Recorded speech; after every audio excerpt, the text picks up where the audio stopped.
My name's Daniel Bushell. Debt and how not to repay it in this show coming up. How to shift $1 trillion in debt.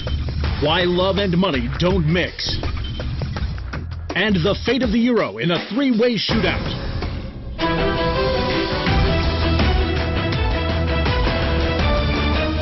Credit Bank, Stockholm, 1973. Hostages freed after a 5-day siege. But the victims slammed their rescuers for saving them, while defending and praising the terrorists. One hostage, Cristian, even falls in love with one of the villains and dumps her fiancé when she gets out. Italy, Portugal, Greece and Spain have full-blown Stockholm syndrome, finds a study. Hostage to crippling debt, bankers coerce further loans and dependency. In a terrifying twist, the state's so-called rescuers are the same as the hostage takers. First Greek Premier Papademos, then Italy's Mario Monti, are unelected multinational bankers forced into power. Dr. Carlos Encinas developed the theory. He joins us now. Why did you call it that? Stockholm syndrome, because I consider that governments are kidnapped by the speculative capital, and they are not defending against it. We can see that in Greece and Spain mainly, because instead of being able to work other ways to go out of crisis, they are getting deep and deep. Yeah, what's the solution? This, of course, is against the interests of people. Ecuador is a very recent example. They decided not to pay this odious debt. Odious debt. In international law, loans not repaid because taken against the interests of the people. Ecuador's debt repayment was loaded in favor of lenders like US Chase Bank. President Correa declared it odious. The billions saved doubled spending in hospitals and schools. As far as you could see into the future, they were going to keep paying debt, but would never reach a situation where the country actually benefits from the foreign capital. Greece's most popular party, Syriza, has already declared the national debt odious. If it wins the next election, it won't repay the banks. We're joined by Michael Hudson, who advises countries like the US on economic policy. Professor, is Greece's debt odious? Greek Prime Minister Papandreou a year ago said, well, wait a minute, if you're going to want us to really surrender our economy, there has to be a vote on this, a democratic vote, a referendum. And Angela Merkel said, you can't have a referendum. If you have a referendum, the democracy will vote against it. We're going to propose a technocrat to govern you instead of a referendum.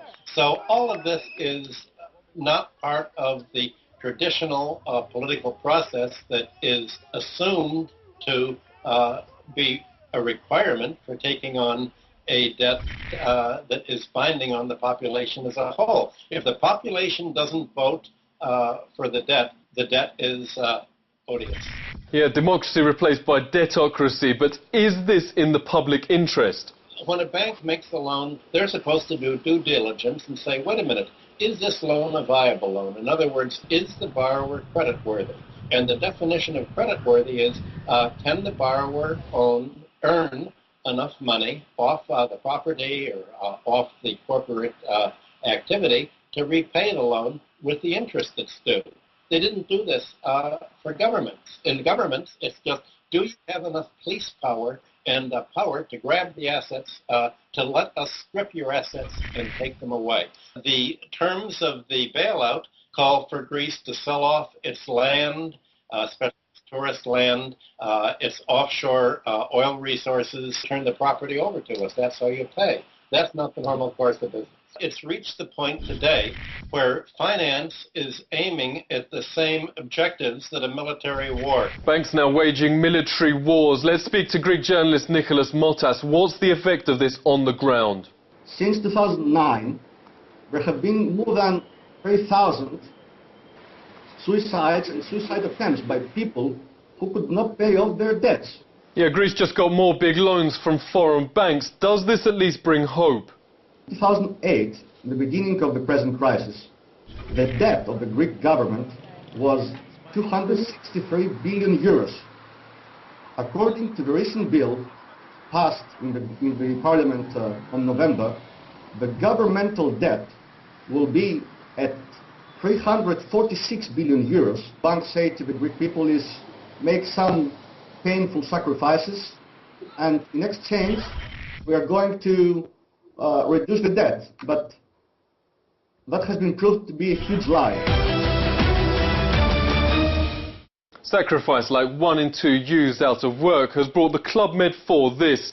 National debt in the last decade has skyrocketed. Most humiliating of all, for Greece, Portugal, Italy and Spain, the future only gets worse.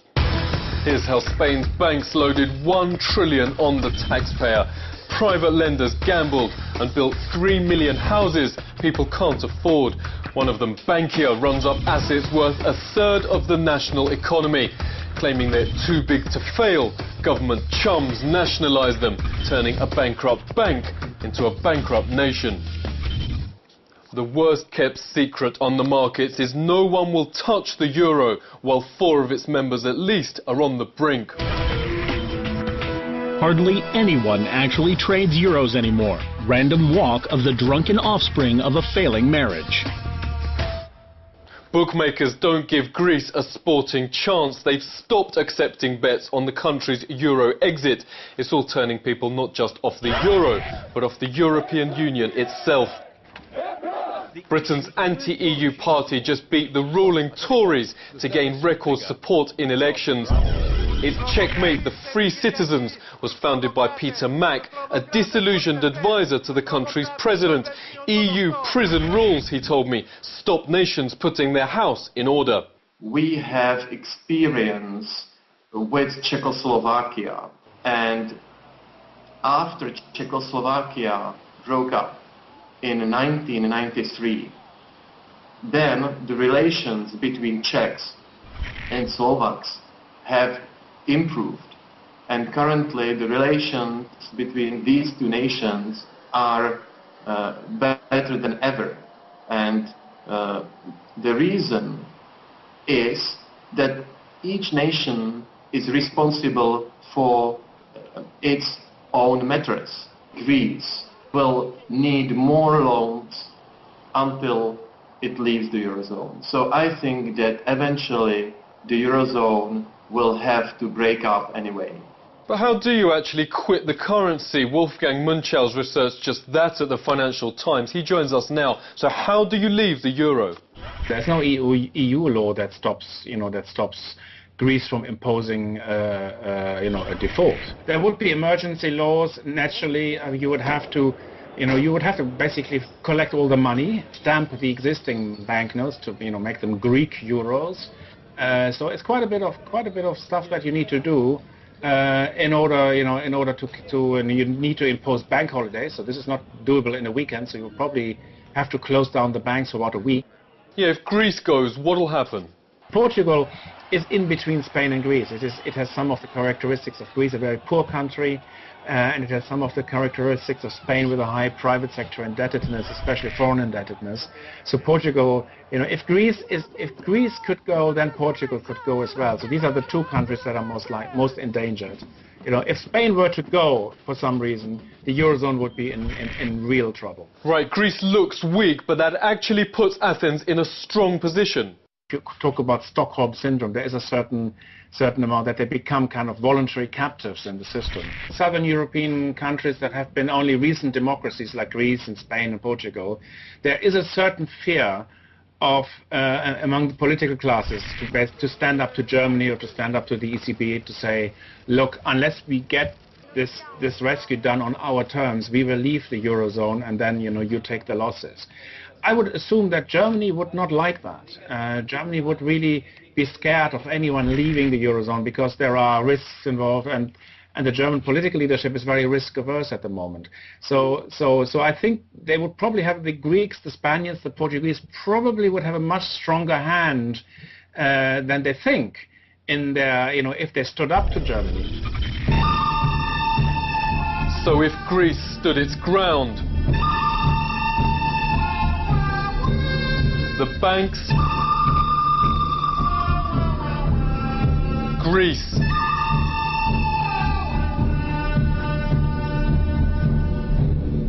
and Angela Merkel would have to choose one to go down. Most say in a showdown, they'd know. This is the Truth Seeker.